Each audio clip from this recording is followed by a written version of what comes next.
अब देखो, इतिहास इस बात का गवाह है कि हमेशा ही सिर्फ जॉब करते रहने से आप उस लेवल की फाइनेंशियल फ्रीडम कभी हासिल नहीं कर पाओगे जो फाइनेंशियल फ्रीडम आप एक बिजनेस के थ्रू पा सकते हैं।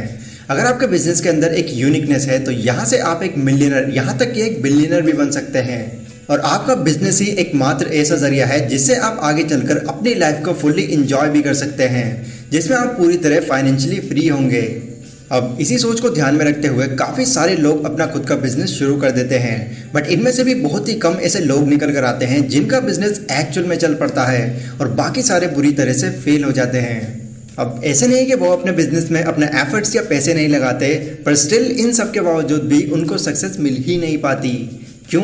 क्योंकि शुरुआत में ही वो जाने अनजाने में कुछ ऐसी गलतियां कर बैठते हैं जिनका पता उनको तब चलता है जब उनका बिजनेस ऑलरेडी पूरी तरह से डूब चुका होता है।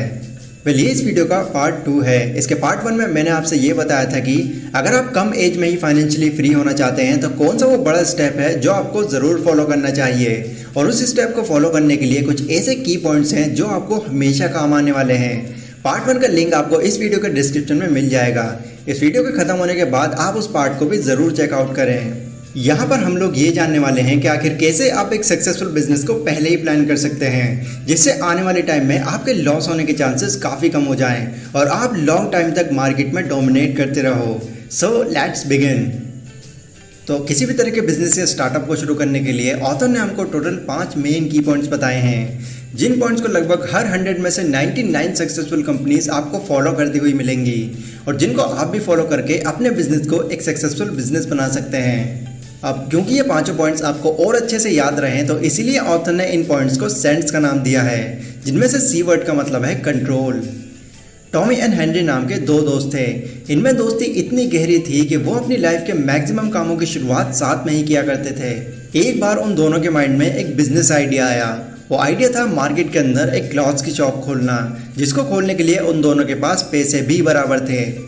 फिर ज़्यादा देर ना करते हुए उन्होंने अपने पैसे लगाकर एक एक शॉप रेंट पर ले ली और उन शॉप्स में उन्होंने अपना बिजनेस शुरू कर दिया। अब खुशकिस्मती से उनका बिजनेस कुछ ही टाइम में काफ़ी अच्छा चल पड़ा और दोनों ही अपने बिजनेस के थ्रू काफ़ी पैसा कमा रहे थे। फिर 2 साल बीत जाने के बाद उनके पास एक अच्छी खासी इनकम जमा हो जाती है। तो अपने उन जमा किए हुए पैसों से टॉमी अपनी उस क्लॉथ शॉप, जो कि अब तक रेंट पर थी, ऑन करने की सोचता है, जिसको वो कुछ ही टाइम में ऑन कर भी लेता है। लेकिन हेनरी ऐसा कुछ भी नहीं करता। वो पैसा बचाने के लिए अपनी शॉप जैसी चल रही है वैसे ही चलने देता है। अब 1 साल और बीत जाने के बाद एक दिन हेनरी की शॉप का लैंडलॉर्ड उसके पास आता है और उससे वो अपनी शॉप को खाली करने को बोलता है, और हेनरी को ना चाहते हुए भी वो शॉप, जो कि उस वक्त काफ़ी अच्छी चल रही थी, खाली करनी पड़ती है। वहीं दूसरी तरफ टॉनी उस वक्त अपनी खुद की शॉप को और बड़ी और फेमस बना चुका होता है। तो पहला पॉइंट हमें यही मैसेज देता है कि जितनी जल्दी आपके बिजनेस पे आपका खुद का कंट्रोल आना शुरू हो जाएगा, उतने ही कम चांसेस हैं कि आपका बिजनेस कभी डूबेगा भी।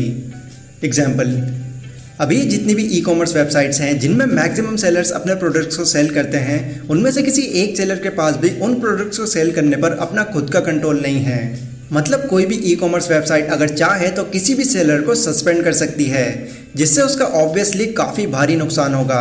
इनफैक्ट अगर मैं अपने खुद के चैनल की ही बात करूं तो ये यूट्यूब चैनल मेरा होते हुए भी पूरी तरह से मेरा नहीं है। यूट्यूब अगर चाहे तो किसी भी रीज़न की वजह से इस चैनल को कभी भी बंद कर सकता है, क्योंकि इस चैनल पर मेरा कंट्रोल नहीं है। तो इसी वजह से मेरे लिए समझदारी ये होगी कि मैं अपने लिए एक ऐसा प्लेटफॉर्म भी क्रिएट करूं जिस प्लेटफॉर्म का मैक्सिमम कंट्रोल मेरे हाथ में हो और मुझे पूरी तरह से किसी एक प्लेटफॉर्म पर डिपेंड न रहना पड़े। इसीलिए मैं और मेरी तरह काफ़ी सारे यूट्यूबर्स अपनी ऑडियंस को अदर सोशल प्लेटफॉर्म्स और खुद की वेबसाइट्स पर इनवाइट करते हैं, ताकि इन फ्यूचर इस प्लेटफॉर्म पर अगर कोई गड़बड़ हो जाए तो वो आपको उस दूसरे प्लेटफॉर्म पर इन्फॉर्म कर सकें। अब ऐसा नहीं है कि ये प्लेटफॉर्म्स बेकार हैं और आपको इन पर नहीं आना चाहिए, बिल्कुल नहीं, बल्कि ये प्लेटफॉर्म्स आपकी ग्रोथ का एक बहुत बड़ा रीज़न बन सकते हैं। तो आपको शुरुआत यहीं से ही करनी चाहिए, पर जितना जल्दी हो सके आपको अपने बिजनेस या प्लेटफॉर्म को डाइवर्सिफाई करते रहना चाहिए, ताकि आप किसी एक प्लेटफॉर्म या फिर किसी एक पर्सन पर ही पूरी तरह डिपेंड ना रहो। सेंट्स के ई वर्ड का मतलब है एंट्री बैरियर। ये पॉइंट हमको ये बताता है कि अगर आप अपने एक बिजनेस की शुरुआत करने जा रहे हैं तो आपको ये भी पता होना चाहिए कि आपके उस बिजनेस का एंट्री बैरियर कितना बड़ा है। मतलब कितने % चांसेस हैं कि आपका वो बिजनेस आइडिया कोई कॉपी कर सकता है। 0%, 50%, 80% या फिर 100%। अगर ये परसेंटेज 50 से ऊपर जा रहा है तो समझ जाइए आपका बिजनेस खतरे में आने वाला है। मतलब लॉन्ग टर्म में आपका बिजनेस लॉस में आ सकता है।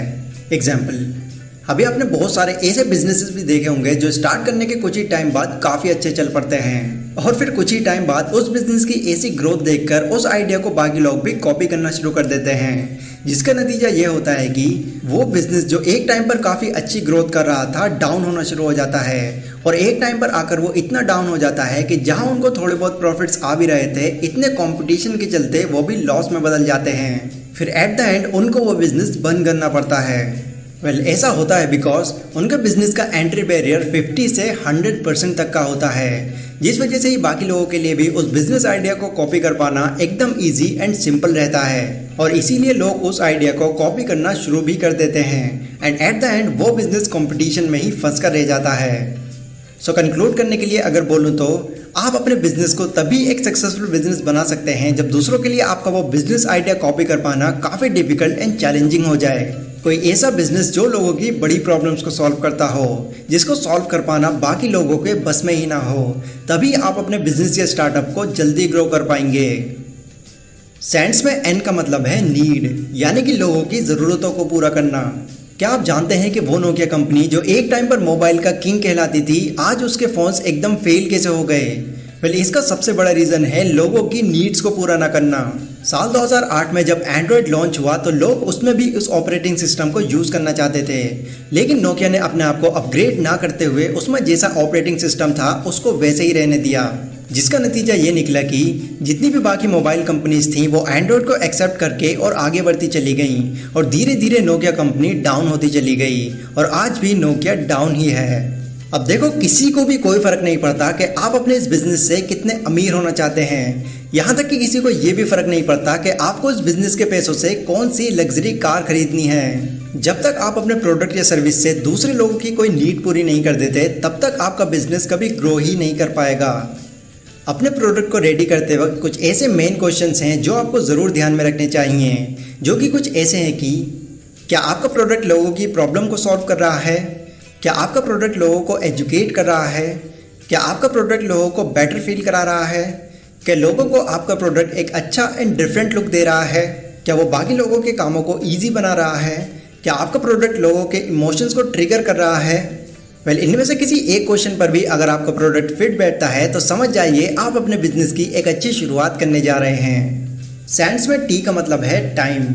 बहुत सारे लोग अपनी शॉप या सर्विस खोलकर और उसमें एक्टिवली काम कर ये सोचते हैं कि वो एक बिजनेस कर रहे हैं, पर एक्चुअल में वो भी एक जॉब कर रहे होते हैं। मतलब इनडायरेक्टली वो अपना टाइम स्पेंड करके ही पैसा कमाते हैं। अगर आपके बिजनेस में हर वक्त ही आपकी ज़रूरत पड़ रही है तो आप अपने बिजनेस को कभी ग्रो नहीं कर पाओगे और आपका बिजनेस जैसा पहले था वैसे ही हमेशा चलता रहेगा। इससे बेहतर ये होगा कि अगर आपका बिजनेस थोड़ा ग्रो होना शुरू हो जाता है तो आप उस बिजनेस में बाकी लोगों को भी हायर करना शुरू कर दो, ऐसे लोग जो आपके एम्प्लॉय बनकर आपके काम को और आसान बना दें। और इसी से आपको आपका बिजनेस कैसे और ग्रो करना है ये सोचने के लिए भी आपके पास टाइम बच जाएगा। और लास्ट में सैंड्स वर्ड में बच जाता है एस, जिसका मतलब है स्केल। आपका बिजनेस प्रोडक्ट ऐसा होना चाहिए जो कि स्केलेबल हो, मतलब वो एक जगह से बाकी और जगहों पर भी आराम से पहुंचाया जा सकता हो। एग्जाम्पल, अभी मैंने इस वीडियो को बनाने के लिए सिर्फ एक बार मेहनत की है और इस वीडियो को अपलोड कर दिया। अब YouTube पर मेरी ये वीडियो हमेशा ही रहने वाली है एंड मेरी इंडिया से अपलोड हुई ये वीडियो सिर्फ इंडिया में ही नहीं बल्कि पाकिस्तान, नेपाल, इंडोनेशिया एंड बाकी अदर कंट्रीज़ में भी देखी जा रही है। मतलब एट द एंड आप ये समझ सकते हैं कि मेरा ये बिजनेस जिसमें मैं लोगों को एजुकेट कर रहा हूँ स्केलेबल है और दुनिया की लगभग हर कंट्री में रिकमेंड किया जा सकता है। और सिर्फ मेरा चैनल ही नहीं बल्कि जितनी भी बड़ी बड़ी सॉफ्टवेयर कंपनीज हैं वो आज इतनी सक्सेसफुल एंड फेमस इसीलिए हैं क्योंकि उनको पूरी दुनिया में स्केल किया जा सकता है। तो इसीलिए आपको भी एक ऐसा बिजनेस क्रिएट करने की ज़रूरत है जिसका और बाकी जगहों पर पहुंच पाना भी पॉसिबल हो, क्योंकि इसी से आप अपने बिजनेस को और फेमस और सक्सेसफुल बना पाएंगे। तो ये थे गाइस वो 5 मेन की पॉइंट जो किसी भी तरह के बिजनेस को स्टार्ट करने से पहले हमें ज़रूर पता होने चाहिए। और जैसा कि मैंने वीडियो के स्टार्टिंग में ही आपसे बताया, ये मेरी इस वीडियो का पार्ट 2 है। अगर पार्ट 1 आपने अभी तक नहीं देखा तो उसको भी ज़रूर चेकआउट करें। लाइक और शेयर कीजिए अगर ये वीडियो आपको ज़रा भी यूज़फुल लगी हो तो। एंड इसी तरह मुझसे और भी ज़्यादा कनेक्टेड रहने के लिए आप मुझे इंस्टाग्राम पर भी फॉलो कर सकते हैं। तो मैं मिलता हूँ अपनी अगली वीडियो में, तब तक के लिए टेक केयर।